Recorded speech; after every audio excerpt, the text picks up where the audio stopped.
നമസ്കാരം. വടക്കൻ കേരളത്തിലെ ഏറ്റവും തീപാറുന്ന മണ്ഡലങ്ങളിലൂടെയുള്ള ഒരു ഓട്ടപ്രദക്ഷിണം. നമ്മൾ ആദ്യം ചെല്ലുന്നത് വടകരയാണ്. വെറും തീപാറലല്ല, ഓരോ ദിവസവുമല്ല, ഓരോ മണിക്കൂറിലും അങ്ങോട്ടും ഇങ്ങോട്ടും ആരോപണ പ്രത്യാരോപണങ്ങൾ, പോലീസ് കേസുകൾ, വക്കീൽ നോട്ടീസുകൾ. ഏറ്റവും ഒടുവിൽ ഏതാണെന്ന് പറഞ്ഞാൽ പറ്റില്ല, കാരണം അടുത്ത മണിക്കൂറിൽ അവിടെ സ്ഥിതി മാറി മറിയും. അഭിപ്രായ സർവേകളുടെ ആകത്തുക നോക്കിയാൽ, പോൾ ഓഫ് പോൾസ് നോക്കിയാൽ ശൈലജ ടീച്ചറാണ് മുന്നിൽ, 44% വോട്ട്. ഷാഫി പറമ്പിൽ പുറകിലാണ്, 42.13% വോട്ടാണ്. NDA സ്ഥാനാർത്ഥി വളരെ പിന്നിലാണ്. പക്ഷേ ഒരു കാര്യം, പോൾ ഓഫ് പോൾസ് പല സർവേകളുടെ ആകത്തുകയാണ്. മനോരമ, മാതൃഭൂമി, ന്യൂസ് 24 ആണ് ഇവിടെ എടുത്തിരിക്കുന്നത്. മനോരമയും ന്യൂസ് 24ഉം ഇഞ്ചോടിഞ്ച് മത്സരത്തിൽ ഷാഫിക്കാണ് എഡ്ജ് പ്രവചിച്ചത്. പക്ഷേ മാതൃഭൂമി വളരെ വലിയ വ്യത്യാസത്തിൽ ശൈലജ ടീച്ചർ ജയിക്കും എന്ന് പറയുന്നു. അങ്ങനെയാണ് പോൾ ഓഫ് പോൾസിൻ്റെ ശരാശരിയിൽ ശൈലജ ടീച്ചർ ഒന്നാമതെത്തിയത്. പക്ഷേ ഇതൊന്നും പ്രസക്തമല്ല. തീർച്ചയായും അല്ല. കാരണം ജിമ്മി തുടക്കത്തിൽ പറഞ്ഞതുപോലെ തന്നെ ഓരോ മണിക്കൂറിൽ അല്ല, ഓരോ മിനിറ്റിൽ വരെ മാറ്റങ്ങൾ സംഭവിക്കുകയാണ്. ഇപ്പോൾ നമ്മൾ ഇത് സംസാരിക്കുന്നതിൻ്റെ തൊട്ട് തലേന്ന് ഇന്നലെ രാത്രി വരെ വക്കീൽ നോട്ടീസ് പോകുന്നുണ്ട്. രാവിലെ ശൈലജ ടീച്ചർ അങ്ങോട്ട് അയക്കുന്നു, രാത്രിയായപ്പോൾ ഷാഫി പറമ്പിൽ ഇങ്ങോട്ട് അയക്കുന്നു. അതായത് അവിടെ വടകരയിൽ തുടക്കം തൊട്ട് തന്നെ ആദ്യഘട്ടത്തിൽ സ്ഥാനാർത്ഥിയെ പ്രഖ്യാപിച്ചതിൻ്റെ ഒരു എഡ്ജ് ശൈലജ ടീച്ചർക്ക് കിട്ടി. മുരളീധരൻ അവിടെ തയ്യാറായിരുന്നു പോരാട്ടത്തിന്. അപ്പോഴാണ് എല്ലാം മാറി മറിയുന്നു, ഷാഫി വരുന്നു. ഷാഫി വന്നതോടെ നമ്മൾ കാണുന്നത് ആൾക്കൂട്ടമാണ്. ആൾക്കൂട്ടം, ബഹളം, ആരവം. അപ്പോൾ ആദ്യം LDF ഇറക്കിയ കാർഡ് ആൾക്കൂട്ടം വോട്ടാവില്ല എന്നതായിരുന്നു. ഇതെല്ലാം മാറി പറയുന്നത്. ഒരുപക്ഷെ ഞങ്ങളുടെ യാത്ര അവിടെ എത്തുമ്പോൾ വളരെ ആരോഗ്യകരമായ ഒരു മത്സരം നടക്കുകയായിരുന്നു. പക്ഷേ അതിൻ്റെ ശേഷം ഞങ്ങൾ അവിടുന്ന് പോന്ന് ഞങ്ങൾ തൊട്ടടുത്ത മണ്ഡലത്തിൽ എത്തുമ്പോഴാണ് പാനൂരിൽ ഒരു ബോംബ് സ്ഫോടനം ഉണ്ടാകുന്നത്. അപ്പോൾ തൊട്ട് വടകരയുടെ രാഷ്ട്രീയ ചിത്രം മാറുന്നുണ്ട്.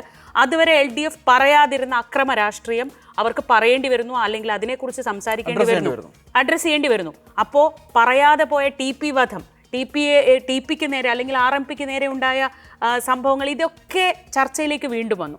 അത് തീർച്ചയായും വടകരയുടെ ഒരു രാഷ്ട്രീയ മണ്ണിൽ TPയും RMPയും ഒക്കെ ചർച്ചാ വിഷയമായാൽ അത് തിരിച്ചടിക്കുക LDFനാണ്. അടുത്തത് മോർഫ് ചെയ്ത ഒരു വീഡിയോ ഉണ്ടെന്ന് പറയുന്നു. വ്യക്തി അധിക്ഷേപം നടക്കുന്നു, സോഷ്യൽ മീഡിയ ചേരി തിരിഞ്ഞ് അടികൂടുന്നു. അതിനിടയിൽ പെട്ടെന്നാണ് ശൈലജ ടീച്ചർ തന്നെ വന്ന് പറയുന്നു അങ്ങനെ ഒരു വീഡിയോ ഇല്ല, ഞാൻ പറഞ്ഞത് മോർഫ് ചെയ്ത ഫോട്ടോയെക്കുറിച്ചാണ്. അതോടുകൂടി അതുവരെ പ്രതിസ്ഥാനത്ത് നിന്ന ഷാഫിയും ഷാഫി ക്യാമ്പും പെട്ടെന്ന് ഒരു രക്തസാക്ഷി പരിവേഷത്തിലേക്ക് മാറുന്നു. ആ രക്തസാക്ഷി പരിവേഷത്തിന് ഒടുവിൽ എൻ്റെ അമ്മയെ വരെ വലിച്ചഴിച്ചില്ലേ എന്നാണ് ഷാഫി മാധ്യമങ്ങളോട് മുന്നിൽ ചോദിക്കുന്നത്. അപ്പോൾ വടകരയിൽ LDF പ്രധാനമായും കണ്ണുവെക്കുന്ന സ്ത്രീ വോട്ടർമാർ, ശൈലജ ടീച്ചർക്ക് കരുത്താവുമെന്ന് ഉറപ്പിച്ച് വിശ്വസിക്കുന്ന സ്ത്രീ വോട്ടർമാർ ഒരു പക്ഷേ മാറി ചിന്തിച്ചുകൂടാന്നില്ല. ഈ തരത്തിൽ അനുനിമിഷം മാറി മറിയുന്ന വിഷയങ്ങൾ കൊണ്ട് തന്നെ ഈ ഒരു പോൾ ഓഫ് പോൾ സർവേ എത്രമാത്രം ആധികാരികമായി എടുക്കാം എന്ന കാര്യത്തിൽ എനിക്ക് സംശയമുണ്ട്. എന്ന കാര്യത്തിൽ സംശയം ഉണ്ടാവണം, കാരണം നമ്മുടെ മുൻ അനുഭവം അതാണ്. സായി, പക്ഷേ ഒരു കാര്യം കൂടി പറയാം. ഈ മാധ്യമങ്ങൾ ചർച്ച ചെയ്യപ്പെടുന്ന വിഷയങ്ങൾ നമ്മൾ പല തെരഞ്ഞെടുപ്പിലും കണ്ടിട്ടുണ്ട്. ഇതൊക്കെ നമ്മൾ മാധ്യമ പ്രവർത്തകർക്കും രാഷ്ട്രീയക്കാർക്കുള്ള കൺസേണാണ്. ജനം ഇതൊന്നും ശ്രദ്ധിക്കുക പോലും ഉണ്ടായിക്കൊള്ളണമെന്നില്ല.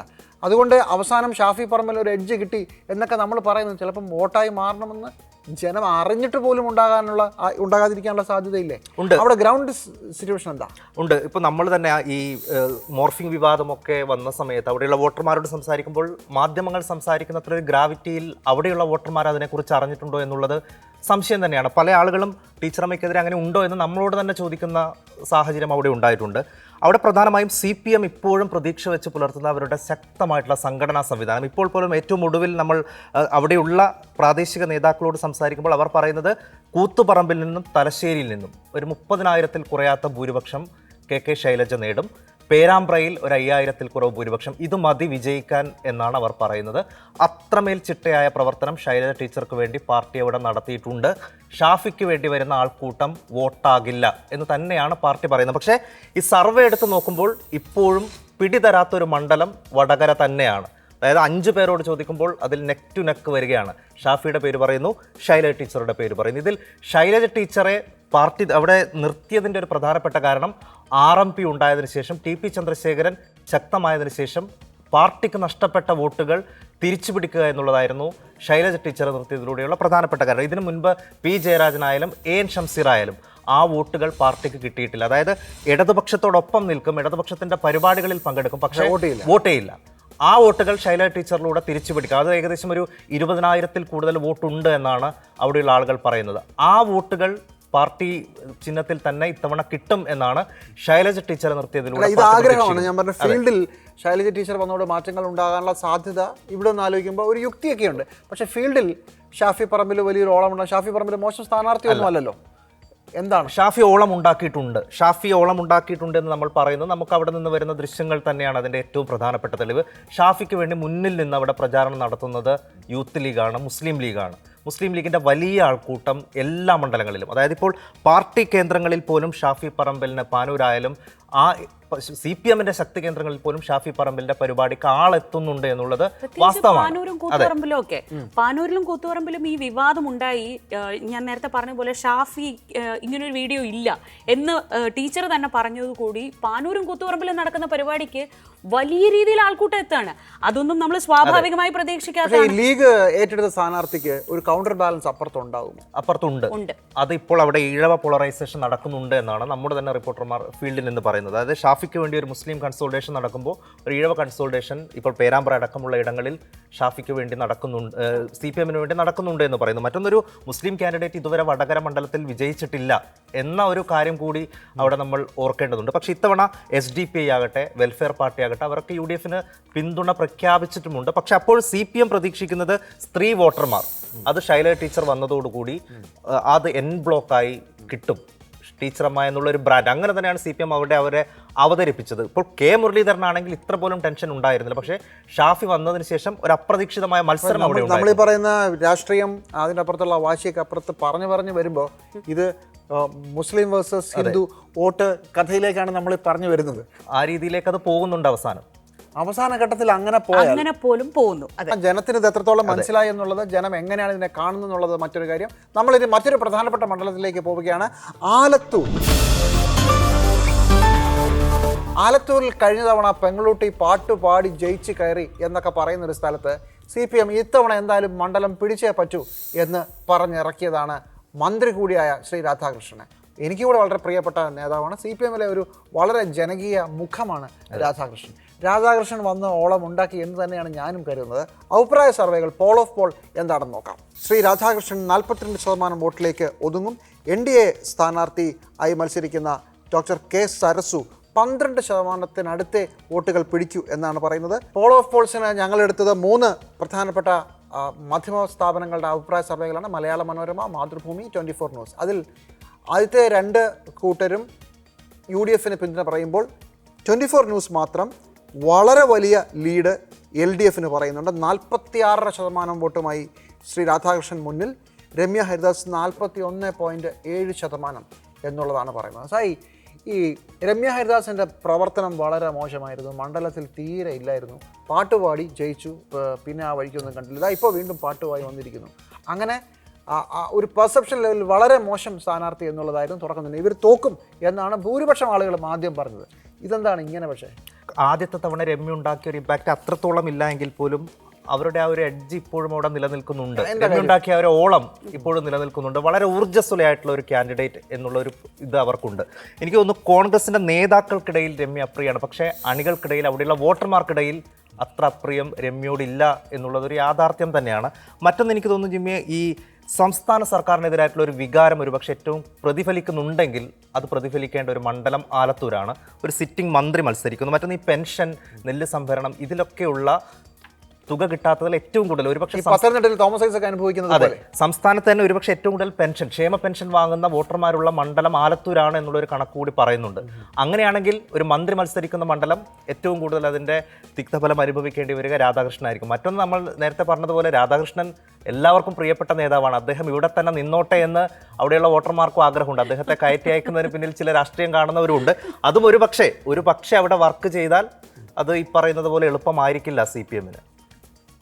എനിക്കും അതിൽ വിരുദ്ധമായൊരു അഭിപ്രായമില്ല. കാരണം രമ്യ ഹരിദാസ്, ഇപ്പം നമ്മൾ പൊതുവെ തിരുവനന്തപുരത്തിരുന്ന കാര്യങ്ങൾ നിരീക്ഷിക്കുമ്പോൾ നമുക്ക് തോന്നിയിരുന്നത് K രാധാകൃഷ്ണനെ പോലെ ശക്തനായ, ജനകീയനായ, വളരെ എല്ലാവർക്കും പ്രിയപ്പെട്ട ഒരു നേതാവ് വരുമ്പോൾ രമ്യ ഹരിദാസിനെ പറ്റി ഈ പറയുന്ന ആക്ഷേപങ്ങളൊക്കെ നമ്മളും കേട്ടിട്ടുള്ളതാണ്. അതായത് മണ്ഡലത്തിൽ ഈ പാട്ടുംപാടി ജയിച്ചു, ഇനി ഇത്തവണ പാട്ടുംപാടി അങ്ങനെ ജയിക്കാൻ പറ്റില്ല, ഈ രീതിയിലൊക്കെ ആയിരുന്നു. അപ്പോൾ നമ്മളിവിടുന്ന് യാത്രയുമായി ആലത്തൂർ മണ്ഡലത്തിൽ എത്തുമ്പോഴൊക്കെ എൻ്റെയും ധാരണ അങ്ങനെയൊക്കെ ആയിരുന്നു. പക്ഷേ അവിടെ ചെന്നപ്പോൾ ഈ ആലത്തൂർ മണ്ഡലത്തിൻ്റെ ഒരു പ്രത്യേകത, തൃശ്ശൂർ ജില്ലയിലുള്ള 3 മണ്ഡലങ്ങൾ, പാലക്കാട് ജില്ലയിലുള്ള 4 മണ്ഡലങ്ങൾ. അപ്പോൾ ഈ പാലക്കാട് ജില്ലയിലെ മണ്ഡലങ്ങൾ എന്ന് പറയുന്നത് സാധാരണക്കാരായ തമിഴ് സ്വാധീന മേഖലയൊക്കെ ഉൾപ്പെടുന്ന മേഖലകളാണ്. ചിറ്റൂർ അതുപോലെയുള്ള സ്ഥലങ്ങൾ. അപ്പോൾ ഞങ്ങൾ കാണുന്നത് ചിറ്റൂർ വെച്ചാൽ ഈ ചിറ്റൂരിലെ മനുഷ്യന്മാരെയൊക്കെ രമ്യ കയ്യിലെടുക്കുന്നത് പാട്ടുപാടി തന്നെയാണ്. രമ്യ ചെല്ലുന്ന സ്ഥലത്ത് സ്ത്രീകളുടെയും സാധാരണക്കാരായ മനുഷ്യന്മാരുടെ ഒരു ആൾക്കൂട്ടം ഉണ്ടാവുന്നു. ആ ആൾക്കൂട്ടത്തിനോട് രമ്യ കമ്മ്യൂണിക്കേറ്റ് ചെയ്യുന്നത് ഡയറക്റ്റ് ടു ഹാർട്ടാണ്, അല്ലാതെ രാഷ്ട്രീയം ഒന്നും പറയുന്നില്ല. പക്ഷേ എനിക്ക് തോന്നിയത്, അത് കണ്ടപ്പോൾ തോന്നിയത്, ചിലപ്പോഴൊക്കെ രാഷ്ട്രീയം പറയാതിരിക്കുന്നത് ഒരു ബുദ്ധിയാണ്. പക്ഷേ ഒരു കാര്യം ചോദിക്കട്ടെ, ഒരു പാർലമെന്റ് മത്സരത്തിൽ എത്ര പേരോട് സ്ഥാനാർത്ഥി നേരിട്ട് സംസാരിക്കാൻ പറ്റും? ഒരു പെർസെപ്ഷൻ അല്ലേ എപ്പോഴും വോട്ടായി മാറും. അതെ, രമ്യ ആ തരത്തിൽ ആക്സസിബിൾ ആണെന്നൊരു പെർസെപ്ഷൻ ഉണ്ട്. രമ്യ നമ്മുടെ കുട്ടിയാണ് എന്നൊരു പെർസെപ്ഷൻ അവിടെ ശക്തമായിട്ടുണ്ട്. രമ്യക്കെതിരെ നിലനിൽക്കുന്ന ഒരു പ്രശ്നം, പാലക്കാട് ജില്ലയിലെ മണ്ഡലങ്ങൾ രമ്യ കാര്യമായി നോക്കി, പക്ഷേ തൃശ്ശൂർ ജില്ലയിലെ മണ്ഡലങ്ങൾ അത്ര കാര്യമായി നോക്കിയില്ല. അവിടെയാണ് ഇപ്പോൾ CPM പറയുന്നത് കുന്നംകുളം, ചേലക്കര, വടക്കാഞ്ചേരി ഈ മണ്ഡലങ്ങളിൽ നിന്ന് പിടിക്കുന്ന വോട്ട് മതി ഞങ്ങൾക്ക് ജയിക്കാൻ. ചേലക്കര രാധാകൃഷ്ണന്റെ സ്വന്തം മണ്ഡലമാണ്. അവർ ഉറപ്പിച്ചു. ചേലക്കര രാധാകൃഷ്ണന്റെ സ്വന്തം മണ്ഡലമാണ്. വടക്കാഞ്ചേരി നമുക്കറിയാം, AC മൊയ്തീനൊക്കെ ഉണ്ടാക്കിയെടുത്തിട്ടുള്ള ഒരു ബേസ് അവിടെ ഉണ്ട്. കുന്നംകുളം സ്വാഭാവികമായും ഒരു ഇടത് ശോണിമയുള്ള മണ്ഡലമാണ് എപ്പോഴും. അപ്പോൾ ഈ 3 മണ്ഡലങ്ങളിലാണ് LDF പ്രധാനമായും കണ്ണുവെക്കുന്നത്. പക്ഷേ അതേ കോൺഫിഡൻസ് രമ്യയ്ക്ക് പാലക്കാട്ടെ മണ്ഡലങ്ങളിലുണ്ട്. സായി തുടക്കത്തിൽ പറഞ്ഞതുപോലെ കോൺഗ്രസിനകത്ത് രമ്യയോട് ചെറിയ പ്രശ്നങ്ങളൊക്കെ ഉണ്ട്, പക്ഷേ സാധാരണക്കാർക്ക് ആ പ്രശ്നമില്ല. പക്ഷേ ഏറ്റവും ഒടുവിൽ നമ്മൾ ഇന്ന് ഈ വിഷയം സംസാരിക്കുമ്പോൾ ഉണ്ടായിട്ടുള്ളൊരു വലിയ മാറ്റം എന്താണെന്ന് വെച്ചാൽ, AV ഗോപിനാഥ് പരസ്യമായി LDFന് പിന്തുണ പ്രഖ്യാപിച്ചു കഴിഞ്ഞു. ഈ AV ഗോപിനാഥിന് പാലക്കാട് ജില്ലയിൽ മാത്രമല്ല, പാലക്കാട് മണ്ഡലത്തിൽ മാത്രമല്ല, ആലത്തൂർ മണ്ഡലത്തിലും സ്വാധീനം ചെലുത്താൻ പറ്റും. അദ്ദേഹത്തിന് വളരെ ശക്തമായ ഹോൾഡുള്ള ചില മേഖലകളുണ്ട്. പിരായിരി, മാത്തൂർ എന്നൊക്കെ പറയുന്ന പഞ്ചായത്തുകളുണ്ട്. അവിടെ അദ്ദേഹം പറഞ്ഞാൽ വോട്ട് ചെയ്യുന്ന ഒരുപാട് പേരുണ്ട്. ആ വോട്ടുകൾ മുഴുവൻ രമ്യയിൽ നിന്ന്, ഏതാണ്ട് ഒരു 2000 മുതൽ 3000 വരെ വോട്ടുകൾ രമ്യയിൽ നിന്ന് മറിയാൻ എന്തായാലും AV ഗോപിനാഥിൻ്റെ ഈ പരസ്യ പിന്തുണ കൊണ്ട് സാധ്യതയുണ്ട്. എന്തായാലും കഴിഞ്ഞ തവണ ഏറ്റവും വലിയ ഭൂരിപക്ഷങ്ങളിൽ ഒന്നായിരുന്നു ആലത്തൂർ ഉണ്ടായിരുന്നത്. ഇത്തവണ അത്രയൊന്നും നോക്കണ്ട, ഏറ്റവും ചെറിയ ഭൂരിപക്ഷത്തിലായാലും പക്ഷെ ജയിച്ചുകൂടാ എന്നില്ല.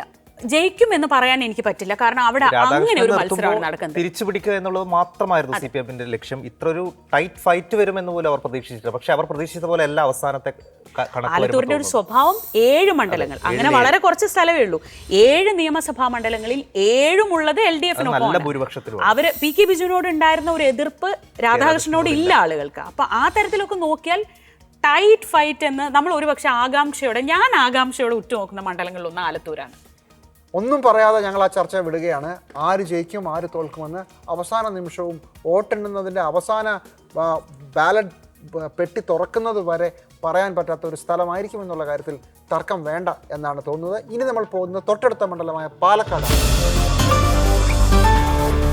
ഇടതുമുന്നണിയുടെ വലിയ കോട്ട, CPMന് വളരെ വലിയ വേരോട്ടമുള്ള മണ്ഡലങ്ങൾ ഉള്ള സ്ഥലം. പക്ഷേ അവിടെ UDFൻ്റെ കോട്ട കാക്കുന്നത് ശ്രീകണ്ഠനാണ്. ശ്രീകണ്ഠനെതിരെ ഇപ്പോൾ മുൻ LDF കൺവീനർ ശ്രീ A വിജയരാഘവനെ രംഗത്തിറക്കി മത്സരരംഗത്ത് വരുന്നു. CPMൻ്റെ വോട്ടുകൾ തന്നെ ഞങ്ങൾക്ക് പെട്ടിയിൽ വീണാൽ ഞങ്ങൾ ജയിക്കും എന്നാണ് CPM ആദ്യം പോലെ പറയുന്നത്. പോൾ ഓഫ് പോൾസ് അഭിപ്രായ സർവേകളുടെ ആകെ തുക എന്താണെന്ന് നോക്കാം. അവിടെ ഇഞ്ചോടിഞ്ചാണ് മത്സരം. ആർക്കും ഭൂരിപക്ഷമുണ്ടെന്ന് ഞാൻ പറയില്ല, കാരണം 39.40 ശ്രീകണ്ഠനും 39.13 A വിജയരാഘവനുമാണ്. പാലക്കാട് BJP സ്ഥാനാർത്ഥി ശ്രീ കൃഷ്ണകുമാർ വെറും 19% ആണ്. അതൊരു അത്ഭുതമാണ്. പാലക്കാട് വളരെ പ്രധാനപ്പെട്ട BJPയുടെ നേതാവാണ്, BJPക്ക് വേരോട്ടമുള്ള സ്ഥലമാണ്. എന്നിട്ടും എന്തുകൊണ്ടാണ് ഈ BJP വോട്ടുകൾ 19% ചുരുങ്ങാനുള്ള സാധ്യത, പ്രത്യേകിച്ച് ഇത്തവണ?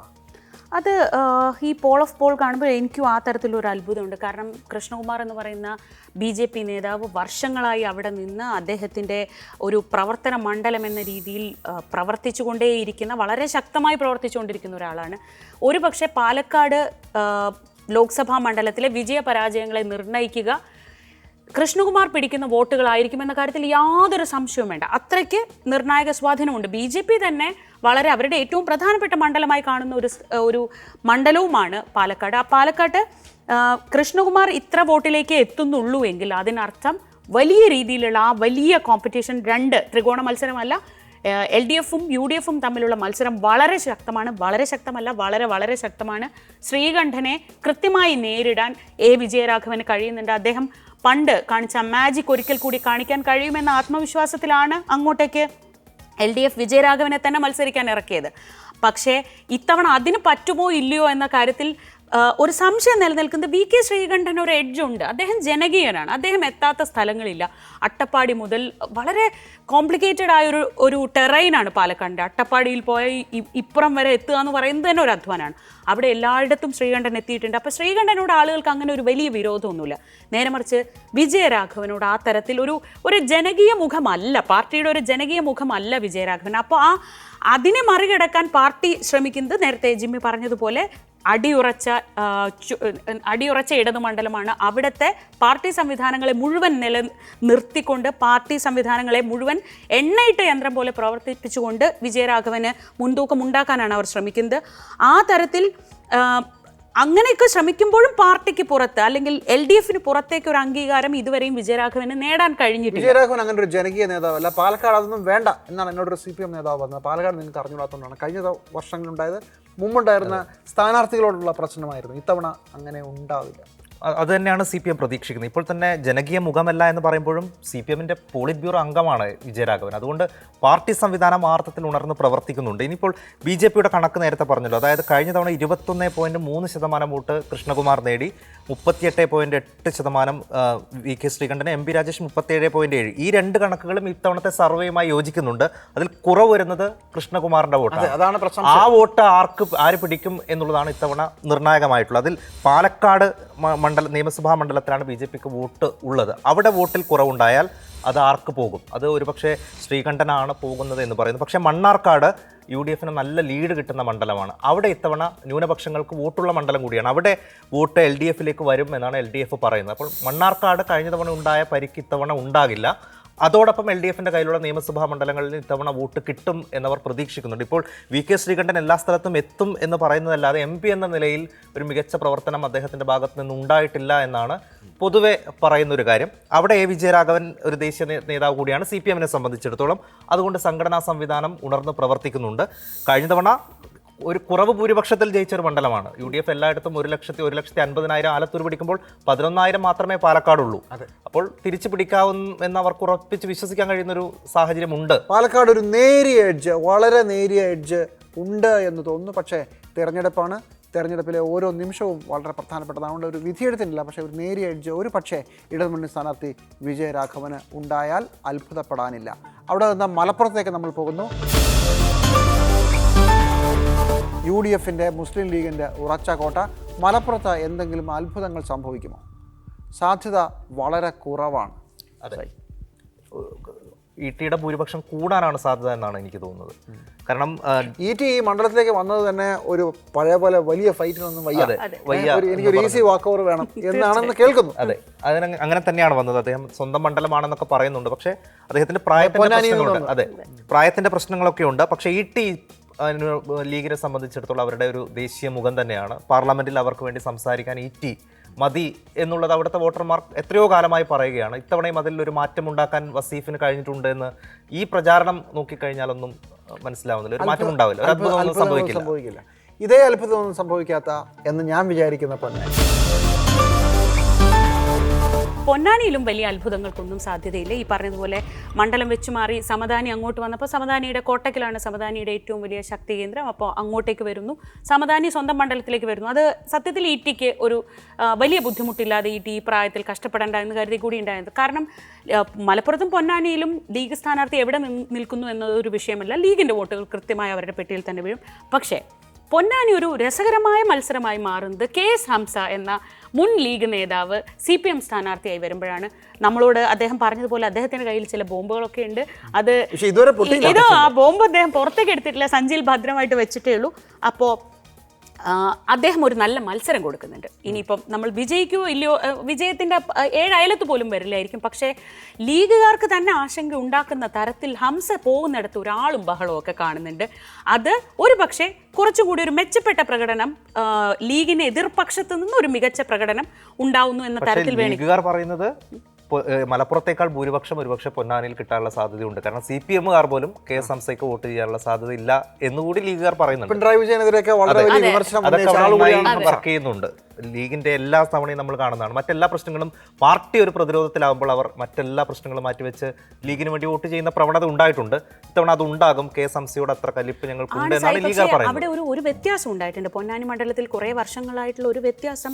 ഇതാദ്യമായി അവിടെ ഒരു CPM പാർട്ടി ചിഹ്നം കൊടുക്കുന്നുണ്ട്. സ്വന്തം ചിഹ്നത്തിൽ വോട്ട് ചെയ്യാനുള്ള ഒരു CPM-കാരൻ്റെ ഒരു ഏർജ് ഉണ്ടാവുമല്ലോ. എന്തൊക്കെ പറഞ്ഞാലും ആ ഏർജ് സാധാരണഗതിയിൽ ഈ സ്വതന്ത്രന്മാരെ കൊണ്ടുവരും, അല്ലെങ്കിൽ പൊതുസമ്മതരെ കൊണ്ടുവരും, അതല്ലെങ്കിൽ അവിടുത്തെ ഏതെങ്കിലും വലിയ വ്യവസായ പ്രമുഖരെ കൊണ്ടുവരിക, ഈ രീതിയിലൊക്കെയാണ്. അതിൽ നിന്ന് മാറി പാർട്ടി ചിഹ്നത്തിൽ ഒരു കാൻഡിഡേറ്റ് വരുമ്പോൾ അതിൻ്റെ ഒരു ഇമ്പാക്റ്റ് ഉണ്ടാവും എന്ന് എനിക്ക് തോന്നുന്നു. പിന്നെ ഈ സമസ്ത പ്രശ്നമൊക്കെ യഥാർത്ഥത്തിൽ ഉണ്ടോ എന്നൊക്കെ ഉള്ളത് ഈ തെരഞ്ഞെടുപ്പ് കഴിഞ്ഞാൽ അത് പൊന്നാനിയിലായിരിക്കും ലിറ്റ്മസ് നടക്കുന്നത് അല്ലേ.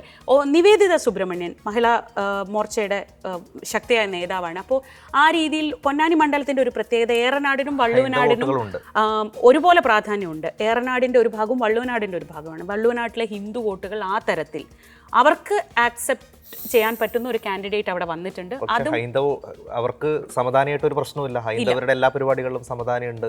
അവരുടെ വേദങ്ങളും ഇതൊക്കെ കൃത്യമായി അറിയുന്ന ആൾ കൂടിയാണ്. ആ ഒരു പ്രശ്നമില്ല എന്നാണ് ലീഗുകാർ പറയുന്നത്. വലിയ പ്രശ്നങ്ങൾ ഉണ്ടാവില്ല. പിന്നെ ഈ ഹംസയുടെ കാര്യത്തിൽ നേരത്തെ സായി പറഞ്ഞതിന് ഒരു പ്രതികരണം, ഈ CPM-കാർക്ക് പിണറായി വിജയനെ തെറി വിളിച്ചതിനെ കുറിച്ചുള്ള ഒരു വിരോധം ഉണ്ടല്ലോ. ഈ ഞങ്ങളുടെ പോലീസ് ഞങ്ങളെ തല്ലിയ നിങ്ങൾക്ക് എന്താ കോൺഗ്രസ് എന്ന ഒരു പഴയ മുദ്രാവാക്യം തന്നെ CPM-ഉം CPI-യും കണ്ടുപിടിച്ച് വെച്ചിട്ടുണ്ട്. അതുകൊണ്ട് ചിലപ്പോൾ പാർട്ടി വോട്ടുകളൊന്നും ചിലപ്പോൾ തിരിഞ്ഞുകൂടായികയൊന്നുമില്ല, അല്ല തിരിയണമെന്നൊന്നുമില്ല. പക്ഷെ എന്നാലും ഇത് തൽക്കാലം UDF-ന്റെ ഒരു ബാസ്റ്റിയൻ തന്നെയാണ്. പക്ഷെ കണ്ണൂരേക്ക് പോവുകയാണ്. കണ്ണൂർ പേര് മാത്രമേ ഉള്ളൂ. പാർലമെന്റ് തെരഞ്ഞെടുപ്പിൽ വളരെ ബുദ്ധിമുട്ടാണ് ഇടതുമുന്നണിക്ക് അവിടെ ജയിച്ചു കയറാൻ. അതാണ് ചരിത്രം. ഇത്തവണ എങ്ങനെയാണ് എന്ന് നോക്കാം. CPM-ന്റെ വളരെ പ്രധാനപ്പെട്ട നേതാവിനെയാണ് അവിടെ CPM ഇറക്കിയത്. അവിടെ ഇത്തവണ എന്തെങ്കിലും മറിയുമോ? പോൾ ഓഫ് പോൾസ് എന്താണ് പറയുന്നതെന്ന് ശ്രദ്ധിക്കാം. ഇഞ്ചോടിഞ്ചു മത്സരം. കെ സുധാകരൻ 43.5% മുന്നിൽ. പക്ഷേ അത് മുന്നിലാണെന്ന് പറയാനാവില്ല. തൊട്ട് പിന്നിൽ തന്നെ MV ജയരാജനുണ്ട്, 43.26%. NDA അപ്രസക്തം. ശ്രീജ, കെ സുധാകരൻ മത്സരിക്കുമോ ഇല്ലയോ, വേണോ വേണ്ടയോ എന്നുള്ള വലിയ കൺഫ്യൂഷന് ശേഷമാണ് സുധാകരൻ എത്തിയത്. KPCC പ്രസിഡന്റാണ്. തോറ്റാൽ വലിയ നാണക്കേടാണ്. തോക്കുമെന്നല്ല, പക്ഷേ വളരെ ക്ലോസ് ആയിരിക്കുന്നു ഫൈറ്റ്. കണ്ണൂരിൽ CPM-നെ നേരിടാൻ സുധാകരൻ അല്ലാതെ മറ്റൊരാളെ കണ്ടുകിട്ടാനില്ല എന്ന അവസ്ഥയിൽ മാത്രമാണ് സുധാകരൻ വന്നത്. സുധാകരൻ്റെ കുടുംബത്തിന് പോലും താല്പര്യമില്ലായിരുന്നു, അദ്ദേഹത്തിന് വരെ താല്പര്യമില്ലായിരുന്നു ഈ മത്സരത്തിന് ഇറങ്ങാൻ, ആർക്കും താല്പര്യമില്ലായിരുന്നു. പക്ഷേ സുധാകരന് പകരം ആര് എന്ന ചോദ്യത്തിന് മുന്നിലാണ് അവസാനം സുധാകരൻ എന്ന ഓപ്ഷനിലേക്ക് വന്നത്. ഏറ്റവും തലപ്പൊക്കമുള്ള നേതാവ്, KPCC പ്രസിഡന്റ് തോൽക്കുന്നത് കോൺഗ്രസിന് അഫോർഡ് ചെയ്യാൻ പറ്റുന്ന ഒന്നല്ല. ഇതൊക്കെ ഇരിക്കലും ഒരു ജില്ലാ സെക്രട്ടറിയെ മത്സരത്തിന് ഇറക്കുമ്പോൾ CPM ഉദ്ദേശിച്ചത് എന്താണോ അത് നടന്നിട്ടുണ്ട്. അതായത് അവിടെ കാടടച്ച് പ്രകടനവും കാടടച്ച് പ്രചാരണത്തിനും MV ജയരാജൻ ഇറങ്ങി. MV ജയരാജൻ എല്ലായിടത്തും ഉണ്ട്. അതേസമയം 80-നോടടുക്കുന്ന അനാരോഗ്യമുള്ള കെ സുധാകരൻ അത്ര കണ്ട് പ്രചാരണത്തിൽ സജീവമാവാൻ പറ്റിയിട്ടില്ല. പലയിടത്തും പ്രചാരണത്തിനൊക്കെ പോകുമ്പോൾ സുധാകരൻ വണ്ടിയിൽ നിന്ന് പോലും ഇറങ്ങില്ല, ഒരു മിനിറ്റൊക്കെ സംസാരിക്കൂ. കോൺഫിഡൻസ് അല്ല, അത് അനാരോഗ്യം കൂടി അതിൽ ഒരു ഘടകമാണ്. പക്ഷേ ആളുകൾക്കിടയിൽ അത് ഒരു ഓളം ഈ അവസാന ഘട്ടത്തിലേക്ക് എത്തുമ്പോൾ സൃഷ്ടിക്കുന്നുണ്ട്. നമ്മൾ വിചാരിക്കുന്നത് പോലെയല്ല. ഈ പോൾ ഓഫ് പോളിൽ പറയുന്നത് പോലെ ജയരാജനും പാർട്ടി മെഷീനറിയും അവരുടെ പ്രവർത്തനം കൊണ്ട്, അവരുടെ ചിട്ടയായ പ്രവർത്തനം കൊണ്ട് അവർ ഒരു പടി മുന്നിലേക്ക് കയറിയിട്ടുണ്ട്. അവർ ഒപ്പത്തിനൊപ്പം നിൽക്കുന്നുണ്ട്. കണ്ണൂരിൽ LDF-ന് എന്തൊക്കെ ഘടകങ്ങൾ അനുകൂലമായിട്ടുണ്ടോ, CPM-ന് അനുകൂലമായി എന്തൊക്കെ ഘടകങ്ങളുണ്ടോ അത് മുഴുവൻ പ്രയോജനപ്പെടുത്തുന്ന തരം ഒരു പ്രചരണമാണ് കഴിഞ്ഞ ഒരു മാസത്തിലേറെയായി അവിടെ നടക്കുന്നത്. അതേസമയം സുധാകരന് പാർട്ടിക്കുള്ളിൽ പ്രശ്നങ്ങളുണ്ട്. ഈ സുധാകരൻ്റെ സ്ഥാനാർത്ഥിത്വമൊക്കെയായി ബന്ധപ്പെട്ട് ചെറിയ ചെറിയ പ്രശ്നങ്ങൾ. മുന്നണിക്കകത്ത് ലീഗുമായി ചേർന്നൊരു പ്രശ്നമുണ്ട്. ലീഗ് അത് പുറത്ത് പറയുന്നില്ലെന്നേ ഉള്ളൂ. പക്ഷേ ലീഗിന് ചെറിയ പ്രശ്നങ്ങളൊക്കെ ഉണ്ട്. ഈ പ്രശ്നങ്ങളൊക്കെ ഏതാണ്ട് പരിഹരിച്ചു എന്ന് നമുക്ക് തോന്നുമെങ്കിലും പൂർണ്ണമായി പരിഹരിച്ചിട്ടില്ല എന്നാണ് ഗ്രൗണ്ടിൽ. അങ്ങനെയാണോ സ്ഥിതി? പ്രചാരണത്തിന്റെ ഇത് നോക്കിയാൽ MV ജയരാജൻ തന്നെയാണ് മുന്നിൽ. MV ജയരാജന്റെ ഒരു സ്വഭാവം നമുക്കറിയാം. ഏത് ചെറിയ പ്രശ്നങ്ങളുണ്ടെങ്കിലും അവിടെ ഓടിയെത്തിയതിന്റെ മുന്നിൽ നിന്ന് നിൽക്കുന്ന നേതാവ്. പോരെങ്കിൽ ഇപ്പോൾ ജില്ലാ സെക്രട്ടറി കൂടിയാണ്. മണ്ഡലത്തിന്റെ മുക്കിലും മൂലയിലും LDF എത്തിയിട്ടുണ്ട്. അവർക്ക് അത്രയും സംഘടനാ സംവിധാനമുള്ള ഒരു മണ്ഡലം. മറ്റൊന്ന്, കണ്ണൂരിൽ കെ സുധാകരന് ഒരു പഴയ ജനപ്രീതി ഉണ്ടോ എന്ന കാര്യത്തിൽ ഇപ്പോൾ എനിക്ക് സംശയമുണ്ട്. അതായത് കണ്ണൂരിൽ സുധാകരൻ്റെ ഒരു പ്രധാനപ്പെട്ട നേതാവായത് CPM-മായി നേർക്കുനേർ ഏറ്റുമുട്ടിയപ്പോഴാണ് കണ്ണൂരിൽ എല്ലാ കാലത്തും ആളുകൾക്ക് ലഭ്യമായിരുന്ന നേതാവാണ്. പക്ഷേ KPCC അധ്യക്ഷനായപ്പോൾ അദ്ദേഹത്തിന് മണ്ഡലത്തിൽ നിന്ന് മാറി നിൽക്കേണ്ടി വന്നു. പ്രവർത്തന മേഖല തിരുവനന്തപുരത്തേക്ക് മാറ്റേണ്ടി വന്നു. MP എന്ന നിലയിൽ പോലും അദ്ദേഹം മണ്ഡലത്തിൽ തിരിഞ്ഞു നോക്കിയിട്ടില്ല. അതായത് ജയിച്ചിട്ട് നന്ദി പറയാൻ പോലും വന്നില്ല എന്നാണ് പറഞ്ഞു വരുന്നത്. സർവേ കഴിഞ്ഞ് കുറച്ച് ദിവസം കഴിയുകയും ചെയ്തു. സുധാകരന്റെ കാര്യം വലിയ ബുദ്ധിമുട്ടാണ് എന്നാണ് എനിക്ക് തോന്നുന്നത്. ഒന്ന് C. രഘുനാഥ്, നമ്മൾ ശ്രദ്ധിക്കേണ്ട NDAക്ക് അവിടെ വലിയ സ്വാധീനമൊന്നുമില്ല, പക്ഷേ C. രഘുനാഥിന് സ്വാധീനമുണ്ട്. C. രഘുനാഥിന് ഇപ്പോഴും പാർട്ടിക്കകത്ത് ശക്തമായ ബന്ധങ്ങളുണ്ട്. അദ്ദേഹം 5 പതിറ്റാണ്ട് കോൺഗ്രസിൽ നിന്ന ആളാണ്. ഫണ്ട് റേസറാണ്, മാനിപ്പുലേറ്ററാണ്. അദ്ദേഹം അത്യാവശ്യത്തിനേറെ ഇപ്പം ഈ സുധാകരൻ്റെ തെരഞ്ഞെടുപ്പ് തന്ത്രങ്ങളിൽ പലതും മെനഞ്ഞു കൊടുത്തുകൊണ്ടിരുന്ന ആളാണ്. അപ്പോൾ രഘുനാഥിന് സുധാകരൻ്റെ വീക്ക്നെസ് അറിയാം, സ്ട്രെങ്ത് അറിയാം. അവിടെ നിന്ന് എത്ര വോട്ട് രഘുനാഥ് പിടിച്ചുകൊണ്ടുപോകും, ആ വോട്ടുകളെല്ലാം സുധാകരന് നഷ്ടമാവുമ്പോൾ അപ്പുറത്ത് ഗുണം ചെയ്യുക ജയരാജൻ. അത് മാത്രമല്ല, മറ്റു മണ്ഡലങ്ങളിൽ ലീഗ് പരസ്യമായി ആക്റ്റീവായി ഇറങ്ങുന്നത് പോലെ സുധാകരന് വേണ്ടി ഇറങ്ങുന്നില്ല എന്നുള്ളതൊരു പ്രശ്നം തന്നെയാണ്. ഈ ന്യൂനപക്ഷ വോട്ടുകൾ വളരെ നിർണായകമാണ് കണ്ണൂരിൽ. ആ ന്യൂനപക്ഷങ്ങൾക്കിടയിൽ LDF ഉയർത്തുന്ന, ഒരു പക്ഷേ കേരളത്തിൽ മറ്റെവിടേക്കാളിലും കൂടുതൽ LDFന്റെ CAA എന്ന് പറയുന്ന ഇലക്ഷൻ ക്യാമ്പയിൻ വിഷയം ഏറ്റവും നന്നായി വർക്ക് ചെയ്യുന്ന ഒരു മണ്ഡലം കണ്ണൂരാണ്. ഇത്രയും പ്രതികൂല ഘടകങ്ങൾ ഉണ്ടെങ്കിൽ അഭിപ്രായ സർവേയിൽ ഇങ്ങനെ വന്ന പോരല്ലോ. ഇത് പക്ഷേ വീണ്ടും സുധാകരന്റെ ആ ഒരു ഇതിനൊക്കെ മറികടക്കും ഒരുപക്ഷെ സുധാകരൻ എന്നുള്ള ഒരു വ്യക്തിപ്രഭാവം എന്ന് മാത്രമേ ഉള്ളൂ. മറ്റൊന്നും അവിടെ ഇപ്പോൾ കോൺഗ്രസിന് അവകാശപ്പെടാനില്ല. കണ്ണൂരിൽ തൽക്കാലം സുധാകരൻ പതറുന്ന ഒരല്പം പിന്നിലാകുന്ന സ്ഥിതിയാണ്. പക്ഷെ അഭിപ്രായ സർവേ അങ്ങനെയല്ല. ഇതൊരു അഭിപ്രായ സർവേയുമല്ല, അഭിപ്രായ പ്രകടനങ്ങളാണ്. നമ്മൾ അവിടെ നിന്ന് നേരെ പോകുന്നത് കോഴിക്കോടേക്കാണ്. കോഴിക്കോട് എളമരം കരീം, CPMന്റെ പ്രമുഖ നേതാവ്, മുൻ മന്ത്രി, CITUവിന്റെ അഖിലേന്ത്യാ നേതാവ്. അവിടെ UDFന്റെ കോട്ട തകരുമോ ശ്രീജ? സാധ്യത വളരെ കുറവാണ്. മത്സരം കടുത്തിട്ടുണ്ട്. കഴിഞ്ഞ തെരഞ്ഞെടുപ്പുകളിലേതുപോലെ രാഘവേട്ടൻ അത്ര എളുപ്പമല്ല. ആദ്യഘട്ടത്തിൽ കരീമിക്കയൊക്കെയായി കരീം ഒന്ന് ജനകീയനാവാൻ ശ്രമിച്ചു. പക്ഷേ കുറച്ച് കഴിഞ്ഞപ്പോഴേക്കും കരീമിക്ക മാറി എളമരം കരീം തന്നെയായി. അതായത് ആ ജനകീയതയല്ല, CPMന്റെ പാർട്ടി സംവിധാനവും തന്നെയായിരിക്കും അവിടെ വർക്ക് ചെയ്യുക എന്ന് പാർട്ടിയും തിരിച്ചറിഞ്ഞു. പക്ഷേ ആ പാർട്ടി സംവിധാനത്തിനൊക്കെ അപ്പുറത്ത് MK രാഘവൻ എന്ന ജനകീയനായ നേതാവ്, അദ്ദേഹത്തെക്കുറിച്ച് ആളുകൾക്ക് വലിയ എതിരഭിപ്രായമൊന്നുമില്ല. ആക്സസിബിളാണ്, അത്യാവശ്യം വികസനങ്ങൾ കൊണ്ടുവന്നിട്ടുണ്ട്, കയറിപ്പോവും. വലിയ ഈ സമസ്തയുടെ വോട്ടുകൾ നേടാൻ എളമരം കരീം നടത്തിയ ശ്രമങ്ങളൊക്കെ വളരെ ആദ്യമേ തന്നെ പ്ലാൻ ചെയ്ത് നടത്തിയതാണ്. ആ ലീഗ് വോട്ടുകൾ, മുസ്ലിം വോട്ടുകൾ, അതൊന്നും വർക്ക് ചെയ്തില്ല. അത് അത്ര കണ്ട് വർക്കായിട്ടില്ല എന്നാണ് എനിക്ക് തോന്നുന്നത്. നേരത്തെ ശ്രീജ പറഞ്ഞതുപോലെ അവിടെ ഇപ്പോൾ വർക്കായിട്ടുള്ളത് ഈ രാഘവേട്ടൻ ഇഫക്റ്റ് തന്നെയാണ്. അതിനെ മറികടക്കാൻ CPMന് കഴിയുമോ എന്നുള്ളതാണ്. രാഘവേട്ടൻ, ഉണ്ണിച്ച, ഇതൊക്കെയാണ് വർക്കായിട്ടുള്ളത്. കരീംക്കായി എളമരം കരീം നടത്തിയ മാറ്റം വലിയ രീതിയിൽ വർക്കായിട്ടില്ല. പക്ഷേ ഈ പറയുന്നത് പോലെ ന്യൂനപക്ഷ വോട്ടുകൾ പ്രധാനമാണ്. ഈ CA സമരങ്ങളൊക്കെ ആദ്യഘട്ടം മുതൽ CPM തെരഞ്ഞെടുക്കുന്ന വേദി കോഴിക്കോടാണ്. ഇത് മണ്ഡലം പിടിക്കുക എന്നുള്ള മുൻധാരണ പ്രകാരം തന്നെയാണ്. അത് എത്ര കണ്ട് വർക്കായിട്ടുണ്ട്. CAA എന്ന് പറയുന്ന ഒരൊറ്റ വിഷയത്തിൽ കേന്ദ്രീകരിച്ചിട്ടാണ് CPMന്റെ UDFന്റെ തെരഞ്ഞെടുപ്പ് ക്യാമ്പയിൻ ആദ്യം മുഴുവൻ എല്ലാ സ്ഥാനാർത്ഥികളും അവരവരുടെ മണ്ഡലങ്ങളിൽ CAA വിരുദ്ധ പ്രകടനങ്ങൾ നടത്തി. അപ്പൊ കോഴിക്കോട് ഇത് വർക്കാവണ്ടേ? വർക്കാവേണ്ട ഒരു മണ്ഡലം കോഴിക്കോടാണ്. കാരണം ആദ്യഘട്ടം മുതൽ പൊതുപരിപാടി നടത്തുന്നു, ലീഗ് അടക്കമുള്ള ആളുകളെ ക്ഷണിക്കുന്നു. ആ പരിപാടി അടക്കം നടക്കുന്നത് കോഴിക്കോടാണ്. കാന്തപുരം വിഭാഗത്തിന്റെ പിന്തുണ തേടുന്നു. അവർ സ്വാഭാവികമായിട്ടും കോൺഗ്രസ് കേരളത്തിൽ മൊത്തം ഡിഫൻസിലായി പോയ സംഭവമായിരുന്നു CAA വിഷയം. ഇപ്പോഴും പിണറായി വിജയൻ അത് തന്നെ ഉന്നയിച്ചുകൊണ്ടിരിക്കുകയുമാണ്. അതൊരു പ്രധാനപ്പെട്ട വിഷയം. അതിന്റെ എഡ്ജ് CPMന് കിട്ടുന്നുണ്ടെങ്കിൽ കിട്ടേണ്ട മണ്ഡലം കോഴിക്കോടാണ്. പക്ഷേ സാധ്യത ഇപ്പോൾ അതിനെ മറികടക്കുന്ന രീതിയിലേക്ക് MK രാഘവന്റെ ഇഫക്റ്റ് ഉണ്ട്. അതിനെ വെല്ലാൻ ഇനി എന്തുണ്ട് CPMന്റെ കയ്യിൽ എന്നുള്ളതാണ് ഈ അവസാന നിമിഷങ്ങളിൽ നമുക്ക് അറിയേണ്ടത്. ഇനി അങ്ങനെയാണെങ്കിൽ ആർക്കും ഒരു സംശയമില്ലാത്തൊരു മണ്ഡലത്തിലേക്ക് പോകാം, വയനാട്. എത്ര ഭൂരിപക്ഷം എന്നുള്ളതാണ് എൻ്റെ സംശയം. പക്ഷെ എൻ്റെ ചോദ്യം രണ്ടാം സ്ഥാനത്താരായിരിക്കും? ആനി രാജ നിസ്സംശയം ആനി രാജ തന്നെ ഉണ്ടാവും. BJPയുടെ പക്ഷേ സംസ്ഥാന എനിക്ക് തോന്നുന്നില്ല അങ്ങനെ സുരേന്ദ്രൻ അങ്ങനെ ഒരു ഓൾ അവിടെ ഉണ്ടാക്കിയിട്ടുണ്ട് എന്ന്. സുരേന്ദ്രൻ എല്ലാ മത്സരിച്ച മണ്ഡലങ്ങളിലൊക്കെ നല്ല വോട്ട് പിടിച്ച സ്ഥാനാർത്ഥിയാണ്. പക്ഷേ വയനാട്ടിൽ ആ ഒരു ഓളം സുരേന്ദ്രൻ ഉണ്ടാക്കിയിട്ടുണ്ട് എനിക്ക് തോന്നുന്നില്ല. നേരെ മറിച്ച് ആനി രാജ CPM നന്നായി പടിയെടുത്തിട്ടുണ്ട്, പരമാവധി വോട്ടുകൾ നേടാൻ ശ്രമിച്ചിട്ടുണ്ട്. ഞാൻ ഇപ്പോഴും വിശ്വസിക്കുന്നു രാഹുൽ ഗാന്ധിക്ക് കഴിഞ്ഞ തവണ കിട്ടിയ ഭൂരിപക്ഷം കിട്ടില്ല. ശ്രീജ? അങ്ങനെ തന്നെയാണ് എനിക്ക് തോന്നുന്നത്. അവർ പ്രതീക്ഷിക്കുന്നത് 4 ലക്ഷം കവിഞ്ഞ് മുകളിലേക്ക് പോകണമെന്നാണ്. നമ്മൾ അവിടെ പോയി നമുക്ക് സ്ഥാനാർത്ഥിയെ കാണാൻ പറ്റില്ലല്ലോ. അപ്പോൾ നേതാക്കളെയൊക്കെ കണ്ടപ്പോൾ അവരുടെ ഒരു ലക്ഷ്യം കഴിഞ്ഞ തവണത്തേതിന് മുകളിൽ പോകുമെന്നാണ്. പക്ഷേ കേരളം മുഴുവൻ അലയടിച്ച രാഹുൽ ഗാന്ധി എഫക്റ്റ് ഇത്തവണയില്ല. അത് വയനാട്ടിലുമില്ല. വയനാട്ടിൽ രാഹുൽ ഒരു പുതുമയുള്ള കാഴ്ചയല്ലാതായി മാറിക്കഴിഞ്ഞു. അപ്പോൾ അതുകൊണ്ട് തന്നെ സ്വാഭാവികം മറുവശത്താകട്ടെ ആനി രാജ അവർ എല്ലാവർക്കും ഇഷ്ടമുള്ളൊരു സ്ത്രീയാണ്. അവർ നല്ല രാഷ്ട്രീയം ഉയർത്തിപ്പിടിക്കുന്നുണ്ട്. ഒരു ദേശീയ തലത്തിൽ രാഹുൽ ഗാന്ധിക്ക് ഒത്ത ഒരു പ്രതിയോഗി എന്ന രീതിയിലുള്ള ഒരു ഇമേജ് ഉണ്ടാക്കിയെടുക്കാൻ LDF കാര്യമായി ശ്രമിച്ചിട്ടുണ്ട്. അവർ അവരെ കൊണ്ടാവുന്ന വിധത്തിൽ അതിൽ പ്രയത്നിക്കുന്നുമുണ്ട്. അതുകൊണ്ട് തന്നെ ഭൂരിപക്ഷം കുറയാനാണ് സാധ്യത. സുരേന്ദ്രന് വലിയ മാജിക് ഒന്നും കാണിക്കാൻ പറ്റില്ല. സുരേന്ദ്രൻ നില മെച്ചപ്പെടുത്തുമായിരിക്കും. വയനാടിന്റെ പ്രത്യേകത ചില്ലറ ദോഷമൊന്നുമല്ല ഇന്ത്യ മുന്നണിക്ക് ചെയ്ത്. രാഹുൽ ഗാന്ധി വന്നതോടുകൂടി CPIM-ഉം CPI-യും രാഹുൽ ഗാന്ധിയും തമ്മിലുള്ള വലിയ യുദ്ധം ദേശീയ തലത്തിൽ വാർത്തയാകുന്നു. അങ്ങനെ രാഹുൽ ഗാന്ധി ജയിക്കും, പക്ഷേ ഇന്ത്യ മുന്നണിക്ക് ഉണ്ടാക്കിയിട്ടുണ്ടായിരിക്കുന്ന ദോഷം ഭീകരമായിരിക്കും. ഒരു രാജ്യത്ത് മുഴുവൻ തന്നെ NDA ഉയർത്തി കാണിക്കുന്ന വയനാട്ടിലെ എക്സാമ്പിൾ ആണല്ലോ. വയനാട് എന്ന് പറയുന്ന ഒറ്റ മണ്ഡലം എടുത്തു കാണിച്ചാണ് ഇന്ത്യ അലയൻസ് എന്ന് പറയുന്ന സാധനം വെറുതെയാണ്, വെറും സൗഹൃദ മത്സരമാണ്, നിങ്ങൾ കാണിക്കുന്ന വെറും ഗിമ്മിക്കാണ് എന്ന് കാണിക്കാൻ, അവർക്ക് എടുത്തു കാണിക്കാൻ, രാജ്യത്ത് മുഴുവൻ എടുത്തു കാണിക്കാനുള്ള മണ്ഡലമാണ്. അപ്പോൾ അവിടെ സുരേന്ദ്രൻ ശ്രമിക്കുന്നത് അതിൻ്റെ ഇടയിലൂടെ സുരേന്ദ്രൻ ഒരു ഇമ്പാക്റ്റ് ഉണ്ടാക്കാൻ പറ്റുമോ? സംസ്ഥാന പ്രസിഡന്റ് മത്സരിക്കുന്ന ഒരു മത്സരം എന്ന നിലയിലാണല്ലോ മറ്റ് ദേശീയ മാധ്യമങ്ങൾ നോക്കിക്കാണുന്നത്. ആ ഒരു ഇമ്പാക്റ്റ് ഉണ്ടാക്കാൻ സുരേന്ദ്രൻ ശ്രമിക്കും, പക്ഷെ കാര്യമായ ഒരു പ്രതിഫലനമൊന്നും കാണില്ല. ശരി, ഇനി കേരളത്തിന്റെ വടക്കേ അറ്റത്തേക്ക് പോകുന്നു. കാസർഗോഡ് ഉണ്ണിച്ച എന്ന പേരിൽ അറിയപ്പെടുന്ന രാജ്മോഹൻ ഉണ്ണിത്താൻ, ഇപ്പോൾ അറിയപ്പെടുന്ന രാജ്മോഹൻ ഉണ്ണിത്താൻ അവിടെ വീണ്ടും ജയിക്കാനുള്ള വലിയ ശ്രമത്തിലാണ്. CPM സ്വന്തം ജില്ലാ സെക്രട്ടറി ഇറക്കി അത് തടയാൻ ശ്രമിക്കുന്നു.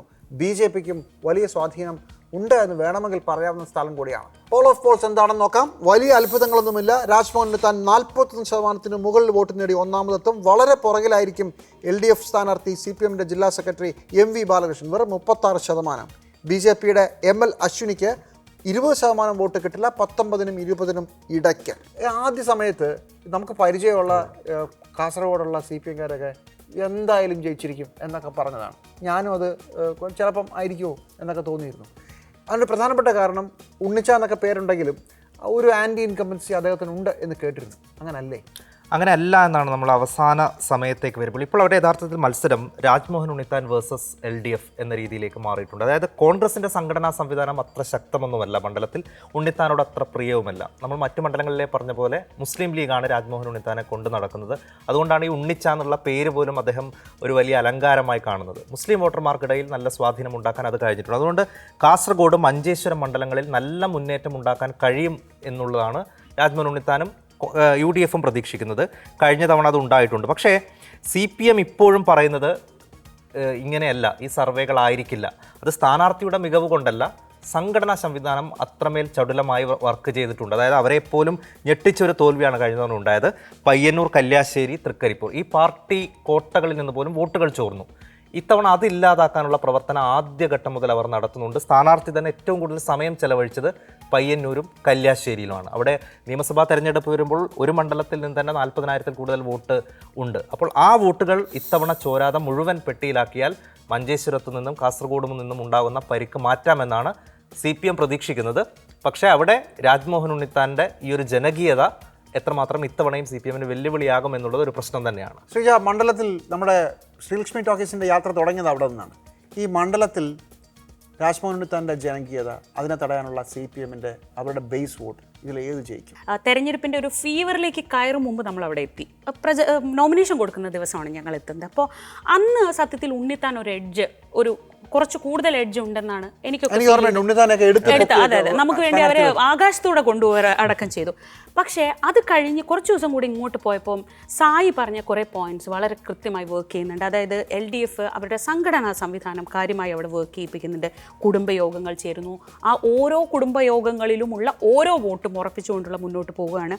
ഒരു 20,000 വോട്ടിൻ്റെ ഒക്കെ ഭൂരിപക്ഷം ഉണ്ടാവുമെന്ന് LDF കണക്ക് കൂട്ടുന്ന തരത്തിലേക്ക് അവർ കണക്ക് കൂട്ടുന്നത് അത്രയൊക്കെ ഉണ്ടാവും എന്ന തരത്തിലാണ്.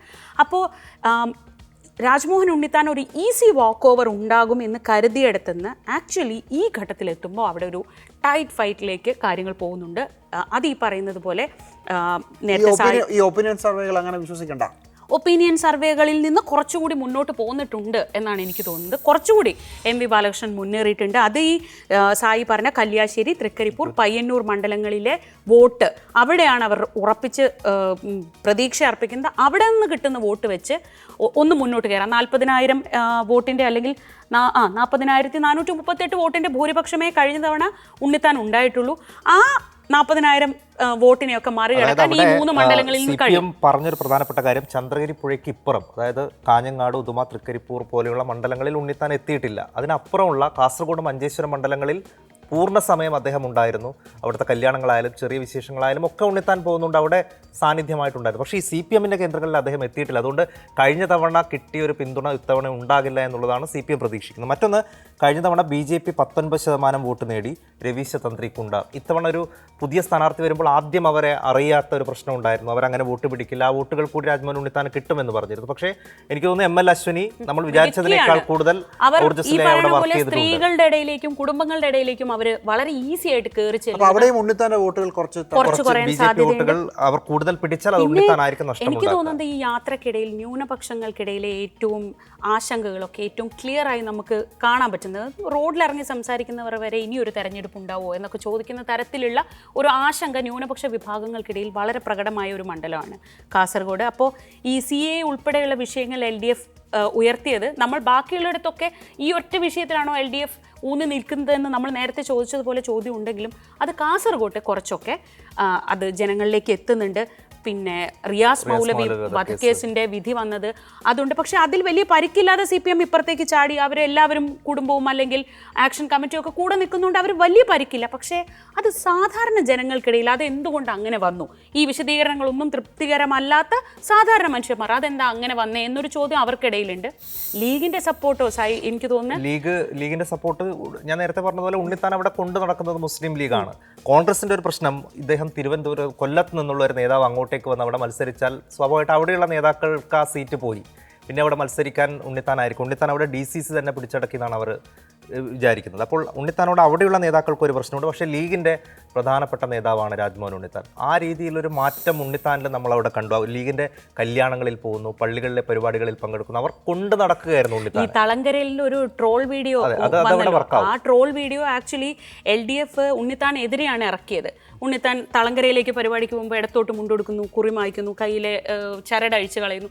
പക്ഷേ അവസാന ഘട്ടത്തിൽ എന്താ ചെയ്യുന്നത്, ഉണ്ണിത്താൻ അത് അനുകൂലമാക്കി, ആ ട്രോൾ വീഡിയോ തനിക്ക് അനുകൂലമാക്കി പ്രചരിപ്പിച്ചുകൊണ്ട്, കണ്ടില്ലേ നിങ്ങളുടെ ഒപ്പം നിൽക്കുന്ന എന്നെ പരിഹസിക്കുന്നു എന്ന രീതിയിൽ സഹതാപ തരംഗത്തിലേക്കാണ് അത് കൊണ്ടുപോകുന്നത്. രാജ്മോഹൻ മണ്ഡലത്തിൽ മാത്രമല്ല കേരള രാഷ്ട്രീയത്തിൽ തന്നെ മികച്ച ഷോമാനാണ്. പല രൂപത്തിൽ പല ഭാവത്തിൽ നമ്മളത് കണ്ടിട്ടുണ്ട്. കാസർഗോഡ് അഭിപ്രായ സർവേയിൽ രാജ്മോഹൻ ഉണ്ണിത്താൻ വളരെ മുന്നിലാണ്. പക്ഷേ ഇഞ്ചോടിഞ്ച ഇടതുമുന്നണി അവസാന നിമിഷങ്ങളിൽ പിടിച്ചു കയറുന്ന ഒരു കാഴ്ച നമ്മൾ കാണുന്നു. വടക്കൻ കേരളത്തിൽ തീവാർന്ന മണ്ഡലം, പക്ഷേ ഇതല്ല ഏറ്റവും പ്രധാനപ്പെട്ടത് വടകര കഴിഞ്ഞാൽ ആലത്തൂർ കഴിഞ്ഞാൽ പാലക്കാട്, കണ്ണൂർ. ഇവിടെയൊക്കെ ആര് ജയിക്കും ആര് തോക്കും എന്നുള്ളതിൽ അഭിപ്രായ സർവേകൾ വെറും ചൂണ്ടുപലകകൾ, ചിലപ്പോൾ ചൂണ്ടുപലകകൾ പോലുമല്ല. കാരണം അവസാന ദിവസങ്ങളിൽ വല്ലാതെ കാര്യങ്ങൾ മാറിമറിയുന്ന ഒരു കാഴ്ച വടക്കൻ കേരളത്തിൽ പ്രത്യേകിച്ചും നമ്മൾ കണ്ടതാണ്. തെരഞ്ഞെടുപ്പ് വരെ കാത്തിരിക്കുകയെ, ഫലപ്രഖ്യാപനം വരെ കാത്തിരിക്കുകയെ നിവർത്തി.